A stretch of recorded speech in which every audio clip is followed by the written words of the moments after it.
I'm leaving a commercial gym, I'm starting a home gym. What am I gonna do for conditioning equipment? And there's two options that most often come up due to their price, their durability, and also how much space they have.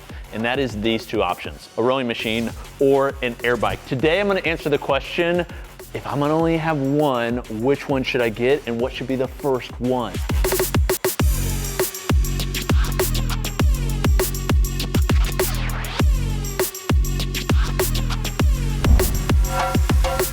Hey guys, this is Coop from Garage Gym Reviews, and we are back for another review, this time a comparison for your first option for a conditioning piece of equipment for your home gym. Now, also like all products, we have links below the like button for ones that we suggest. If you'd like to support us, we do receive commissions for any of those you click and purchase through. In addition, many of these that we review and talk about today, we actually receive for free from the companies. Now I'm shouting this out in an effort to be more transparent so you're just aware of how we operate.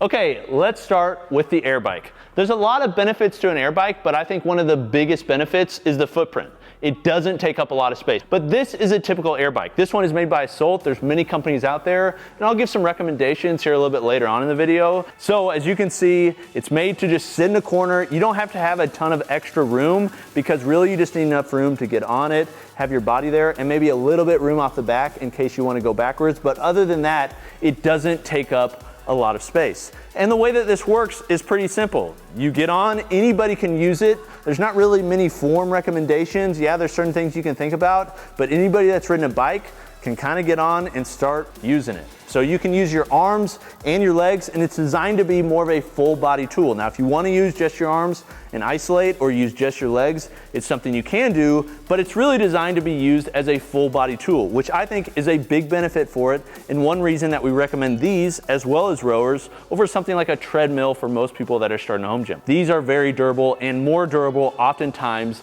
than a treadmill. And the reason being is it doesn't have any motor. You are the motor. The way this is driven is all through your energy and your output and your caloric expenditure, which is another benefit, is you're burning calories. Really the way that these could break is from the drive on the inside. So this one in particular uses what we call a chain drive to power it. It's got two sprockets inside, the chains are wrapped around those, and that's what it's used to propel and use the fans. The resistance comes from the blades on the fans. So what they're doing is they're spinning rapidly, and then the resistance is something that the harder you push, the harder it pushes back on you, and that comes from wind. So anybody can step on this and get a great workout because they can go as fast as they want or as slow as they want, which means it's pretty much infinitely scalable, and therefore makes for a good recommendation for a broad swath of people. Similar to something, say like an elliptical that you see in commercial gyms, this is low impact because think about running, you're constantly impacting the ground. You know, there's just a lot more impact that's happening, especially if you're heel striking, you're constantly rubbing your heel into the ground. There's no direct impact. You know, you're pressing on the pedals and you're pressing on the handles, but it's all continuous. So somebody that has knee problems, shoulder problems, or any of those things that would prevent them from wanting to do exercise, this allows you to do exercise and allows you to do it in your home in a small footprint. They're very durable and they don't take a lot of maintenance. This one I think takes more maintenance than something like a Rogue Echo bike or a Bells of Steel Blitz bike or some of those that are belt driven. The reason they do is because the chains can come off the sprockets. For most people, I recommend a belt-driven bike that just lasts a long time and you never have to deal with them. The chain takes a little bit more maintenance, but even that being said, for most home gym owners, you're really gonna have to maintain this very little. So that's the air bike. Now let's move over to the rower.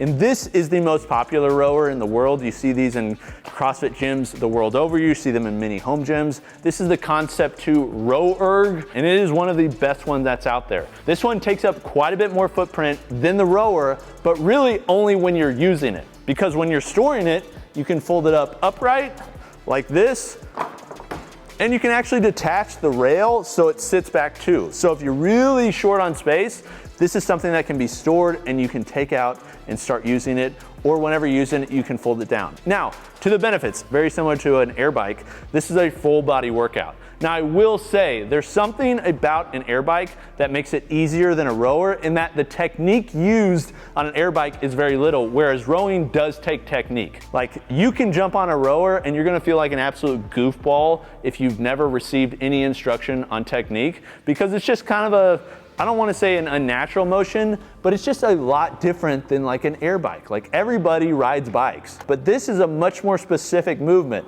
where I've seen people, you see this all the time with people that start in CrossFit, they get on a rower and they're just burning themselves out because they're using all their upper body, where it's a much more like technique-oriented movement where you want to use both the upper and the lower, but primarily using the lower body because it's not going to burn out as quick. Once you learn the technique, it's like riding a bike. You can feel really good, and it is a full body workout. Now to the durability. I would definitely say a rower is more durable. Specifically, the Concept 2 rower is one of the most durable pieces of conditioning equipment I think there is. And that's not just the Concept 2. There's other brands out there that we're going to talk about that they also last a long time. It's just inherent in the design because it's simple. It's literally just a chain, a flywheel, and then some sprockets, and you're the one powering it. The requirement of low maintenance, I think, is a huge benefit of both the rower and the air bike for home gyms, and one reason that I recommend both. Now, similar to the air bike, can be used for a wide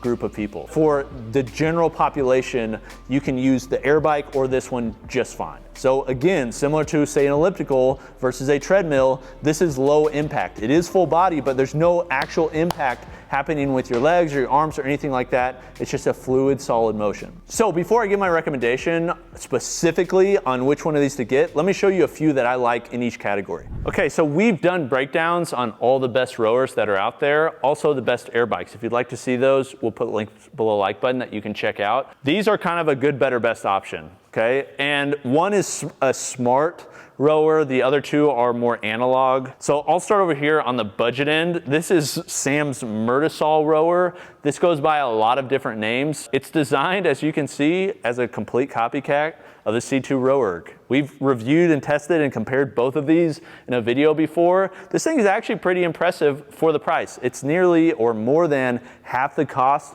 of the C2 rower. It actually uses a lot of the same parts. So what you could do is buy this, and if something breaks, you could actually go to C2's website, buy it, and it would probably fit on this.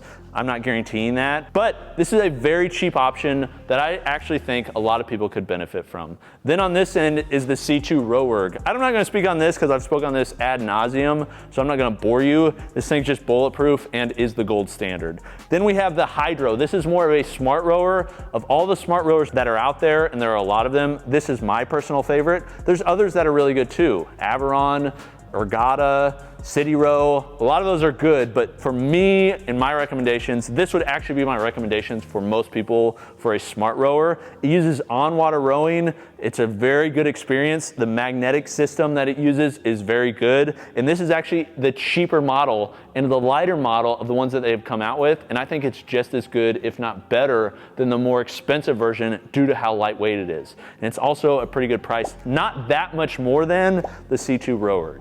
Okay, these are my recommendations. Now let's show you the air bikes. The air bike category is quite a bit different than the rower category in that there are a lot of options for them. Many of these bikes are similar. For instance, like the Bells of Steel Blitz bike is pretty much the exact same as the Fringe Sport Raptor bike, but because this is a cheaper cost, we often recommend it. These two are also very similar. They both use chain drives. The Assault bike was one of the early and most popular ones that was out there, and then a lot of other companies came out too. But I will say, for those on a very budget end, there's a couple options I'd look at. One is the Assault bike Classic, not this Pro version, the Titan bike as well, or if you want a little bit of an upgrade without a crazy upgrade price, then it'd be the Bells of Steel Blitz bike. This honestly, for most people, is probably my favorite. I love the Echo bike. I think the Echo bike is tremendous. It's overbuilt. It uses a belt drive. It's extremely strong, but it's also gone up in price quite a bit. And for a lot of people, I think it's out of the price range. But this one also uses a belt drive system and is using a lot of similar things as this one, like metal fan blades and a really overbuilt structure, like it's a very heavy bike, and offering it at a very good price. And then these are like a chain drive options. So the Assault bike, the Titan bike, which I think is more of a cheaper version or less expensive version of the Assault bike, and these would be my options. But this brings us back to the question, which one do I recommend? Okay, both of these I think are great options, and you have to decide which one is best for your situation, but my recommendation for most people would be these. It'd be an air bike. It'd be an air bike because they're cheaper, They don't take any technique. There's like no technique required. You just jump on and go. You can use them for low intensity and also HIIT and also really high intensity work. They don't require any maintenance. They take up very little space. Anybody can use them on height or weight. I think they just work for a wider range of people. Now, for me, I use a ski erg most often, actually. So the ski erg always has to make it in. I use the ski erg, which is similar to a rower. Now, you do have to consider, if you're somebody that doesn't want to make a lot of noise, these do make more noise than rowers.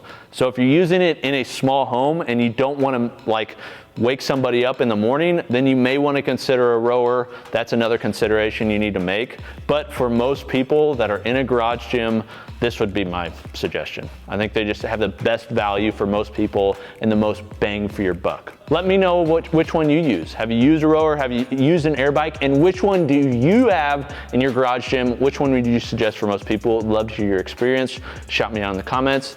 This is Coop from Garage Gym Reviews, and we will see you next time.